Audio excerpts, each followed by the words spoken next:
नमस्कार, मी श्रीकांत उमरीकर. आपण पाहतात ॲनलायझर. लाईक करा, शेअर करा, सबस्क्राईब करा. ॲनलायझरचं ॲप डाउनलोड करा. महानगरपालिकेच्या निवडणुकीची जी सगळी गरमागरमी चालू आहे आणि आम्ही त्याच्यातल्या वेगवेगळ्या पैलूवर सातत्याने व्हिडिओ करतो आहोत. लोकांना उत्सुकता असते ते विषय जाणून घ्यायचे असतात. एक मुद्दा असा समोर आलेला आहे गंमतशीर असा.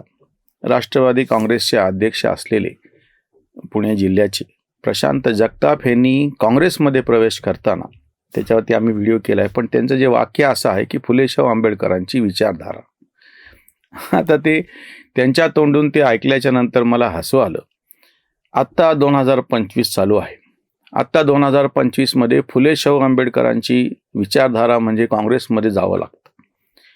आणि जवळपास 40-45 वर्षांपूर्वी काँग्रेसमधून बाहेर पडून तेव्हाचा पक्ष जनता पक्षाबरोबर सरकार स्थापन करताना यांचे नेते शरद पवार काय म्हणाले होते? फुले शाहू आंबेडकरांची महाराष्ट्राची विचारधारा पुरोगामी महाराष्ट्र आणि ते पुरोगामी लोकशाही दलाचं सरकार होतं पुलोद.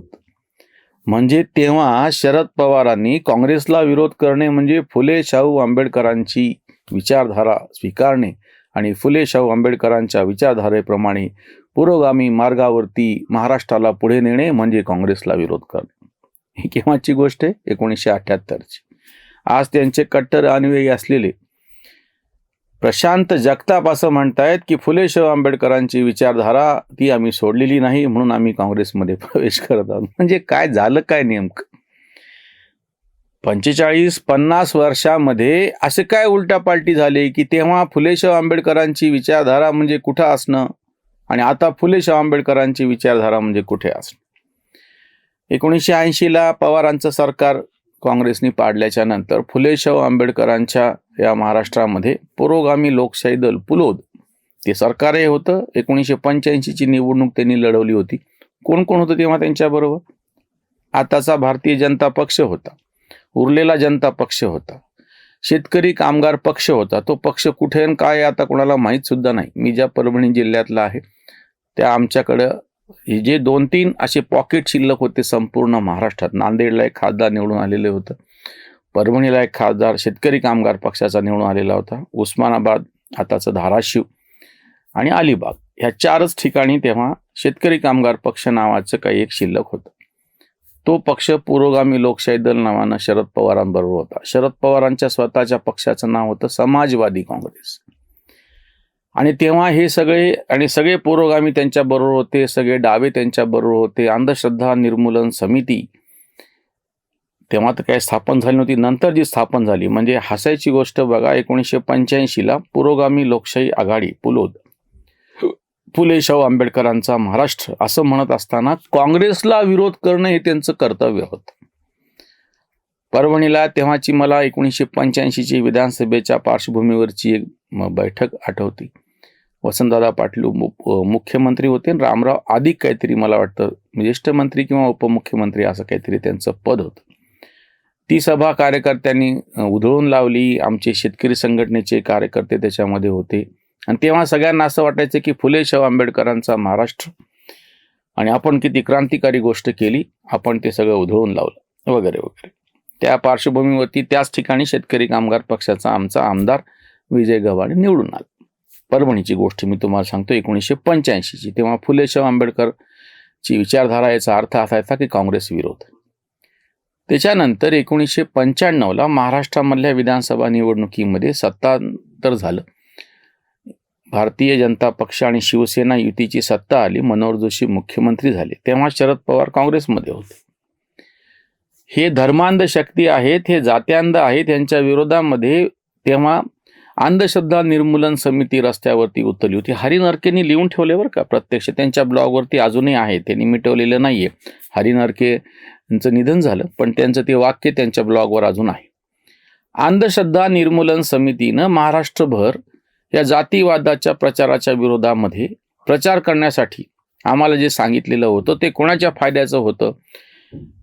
म्हणजे नरेंद्र दाभोळकर हे कोणासाठी काम करत होते, कोणाची सुपारी घेऊन काम करत होते? ते शरद पवार सारख्यांची सुपारी घेऊन काम करत होते. आणि सत्ताधारी जे आहेत भाजप शिवसेना यांच्या विरोधामध्ये तेव्हा शरद पवार कुठे होते? काँग्रेसमध्ये.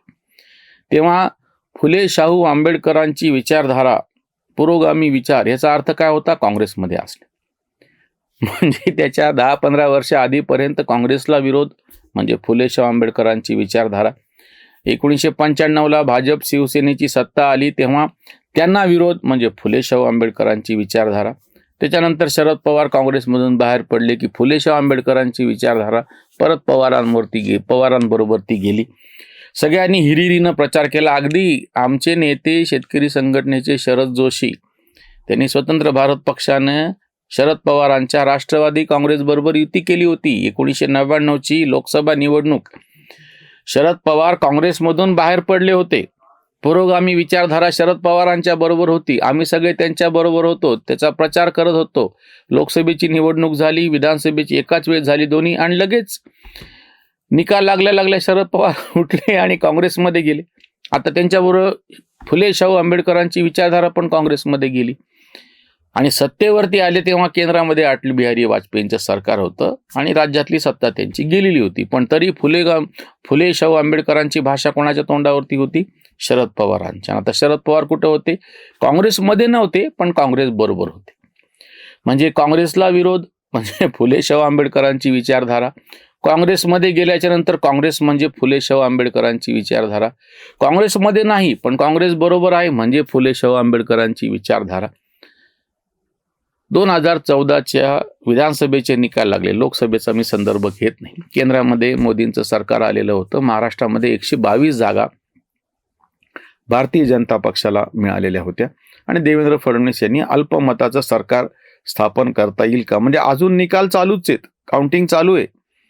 आणि अचानक 12 वाजता शरद पवार सांगतात की आम्ही भाजपला बाहेरून पाठिंबा देतो सरकार स्थापन करण्यासाठी. अरे, कारण की यांचे काहीतरी 41 आमदार निवडून आले होते, काँग्रेसचे 42, म्हणजे येऊ लागले होते, निकालच चालू होते. आता फुले शाहू आंबेडकरांची विचारधारा म्हणजे काय? भारतीय जनता पक्षाला बाहेरून पाठिंबा देणे. बघा, फुले शाहू आंबेडकरांची विचारधारेचा प्रवास कुठून कुठं चालू आहे. 2014ला मागितलेला नसताना भाजपला बाहेरून पाठिंबा देणे म्हणजे फुले शाहू आंबेडकरांची विचारधारा. त्यांनी तो पाठिंबा नाकारला. आवाजी बहुमतानं ते सरकार सत्तेवरती आलं. प्रत्यक्ष मोजणीच झाली नाही किती आमदार यांच्या पाठीशी. 2-1 महिन्यामध्ये शिवसेना त्यांच्याबरोबर गेली. आधी शिवसेना त्यांच्याबरोबर नव्हती. शिवसेना त्यांच्याबरोबर गेल्या एकदम फुले शाहू आंबेडकरांच्या विचारधारेनं कल्टी मारली, युटर्न घेतला आणि आता ती विरोधामध्ये उभी राहिली. काँग्रेसचे असलेले राधाकृष्ण विखे पाटील विरोधी पक्ष नेते झाले. फुले शाहू आंबेडकरांची विचारधारा विखे पाटलांच्या पाठीमागे उभे राहिली विधानसभेमध्ये, कारण की त्यांना राष्ट्रवादी काँग्रेस आणि ते बरोबर होते. नंतर काय जादू झाली माहिती नाही. फुले शाहू आंबेडकरांचे विचारधारेचे मूर्तिमंत प्रतीक असलेले राधाकृष्ण विखे पाटीलच भाजपमध्ये गेले. 2019ची विधानसभेची निवडणूक झाली, निकाल लागले. निकाल लागल्याच्या नंतर बंद खोलीतल्या चर्चा आणि केलेलं जी काही त्यांची खोटं बोलले किंवा धोका दिला, काय जाऊ द्या सगळं, ते काय आश्वासनं दिले होते, अचानक उद्धव ठाकरे यांनी पलटी मारली, ते बाहेर पडले. फुले शाहू आंबेडकरांच्या महाराष्ट्रामधली विचारधारा ही महाविकास आघाडीच्या रूपानं अवतरली. मुख्यमंत्रीपदी उद्धव ठाकरे बसलेले होते, शरद पवारांच्या मांडीवरच बसलेले होते, त्याच्यामुळे शरद पवारांचा पाठिंबा असं काही गरजच नाही. फुले शाहू आंबेडकरांची विचारधारा आता शिवसेनेचा मुख्यमंत्री त्याच्यावरती बसलेला आहे. म्हणजे शिवसेनेचा मुख्यमंत्री 1995ला बाळासाहेब ठाकरे हयात असताना मनोहर जोशीच्या रूपानं प्रत्यक्ष सत्तेवरती बसतो, तेव्हा फुले शाहू आंबेडकरांची विचारधारा त्यांच्या पाठीशी नसते. पण त्या शिवसेनेचा मुख्यमंत्री प्रत्यक्ष बाळासाहेबांचा जैविक वारस असलेला, वैचारिक वारसाचा नंतर बघूत आपण. एक अखंड शिवसेना होती तेव्हा, ती एकनाथ शिंदे बाहेर पडले नव्हते. ते जेव्हा सत्तेवरती बसतात तेव्हा मात्र ही फुले शाहू आंबेडकरांची विचारधारा टाणकन उडी मारते आणि ती उद्धव ठाकरेंच्या पाठीशी येते. म्हणजे 1978 पासून फुले शाहू आंबेडकरांच्या विचारधारेचा जो प्रवास पवारांच्या कडेवर बसून चाललेला होता तो चालूच आहे अजून सुद्धा. संजय जगतापांचं मला कौतुक यासाठी की पहिल्यांदा असं घडलं की फुले शाहू आंबेडकरांची विचारधारा एकीकडे आणि शरद पवार एकीकडे. केवळ संजय जगतापच म्हणत नाही मी, प्रशांत जगतापच म्हणत नाही मी, बाकीच्या सगळ्या पुरोगामी पत्रकारांचे आमच्या जे व्हिडिओ आता यायला लागलेले आहेत आणि त्यांच्या डोळ्यातल्या धाराच थांबत नाहीयेत. फुले शाहू आंबेडकरांची विचारधारा म्हणजे काँग्रेसचा विचार असा साक्षात्कार आता सगळ्यांनाच झालाय, सगळ्या पुरोगामी विचारवंतांना, सगळ्या पत्रकारांना, सगळ्यांनाच झालाय. आणि सगळ्यांनी आता सुरू केलेलं आहे की फुले शाहू आंबेडकरांची विचारधारा म्हणजे काँग्रेस. पहिल्यांदा फुले शाहू आंबेडकरांची विचारधारा आणि शरद पवार यांच्यामध्ये फारकत दिसून येते आहे. पवार एकीकडं, फुले शाहू आंबेडकरांची विचारधारा एकीकडं. काय खेळ चालला आहे?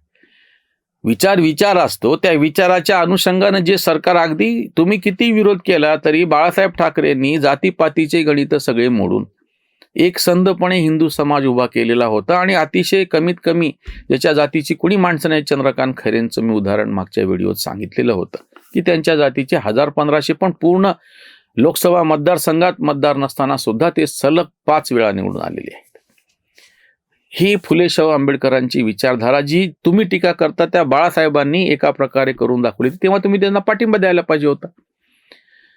पण तुम्हाला विचारधारा म्हणजे ते विचार नाहीये, ते विचार कोण बोलतं आहे म्हणजे विचारधारा वाटते. कबीरानी म्हणले की जो पानी के नाम को पानी जाने वो नादानी है, पानी पानी रटते रटते प्यासा ही मर जाए, शोला शोला रटते रटते लब पर आसन आए, आगन आए, एक चिंगारी लब पर रख दो, लब फौरन जल जाए. फुले शाहू आंबेडकरांचा विचार असा शब्द तोंडात घेतल्यानं तो विचार अंमलामध्ये येत नसतो. शरद पवार म्हणजे फुले शाहू आंबेडकरांचा विचार नसतो. फुले शाहू आंबेडकरांचा विचार तो विचार आहे, त्याच्या पाठीशी उभा राहा. मग तो प्रत्यक्ष राबवताना तुम्हाला जो कोणी सत्ताधारी दिसेल तो सत्ताधारी त्याचं तुम्ही कौतुक करायला शिका, जर तुम्ही त्या विचाराचे पाठीराखे असाल तर. पण तुम्ही विचाराचे नाही, तुम्ही व्यक्तीच्या पायाशी बसलेले आहात, व्यक्तीसाठी तुम्ही लाचार झालेले आहात. ती व्यक्ती सत्तेवरती आहे नाही त्याच्याप्रमाणे तुमची टोपी इकडून इकडे बदलती. फुले शाहू आंबेडकरांची विचारधारा नावाचं एक फुकटचं ढोंग ह्या तथाकथित पुरोगाम्यांनी आणलेले, ज्यांना प्रत्यक्षामध्ये फुले शाहू आंबेडकर म्हणजे काय ते कळलंच नाही. म्हणूनच आज त्यांची अटळ अशी शोकांतिका होताना दिसत आहे. इथेच थांबूया. धन्यवाद. स्वधर्म जागृतीचा विधायक बुरुज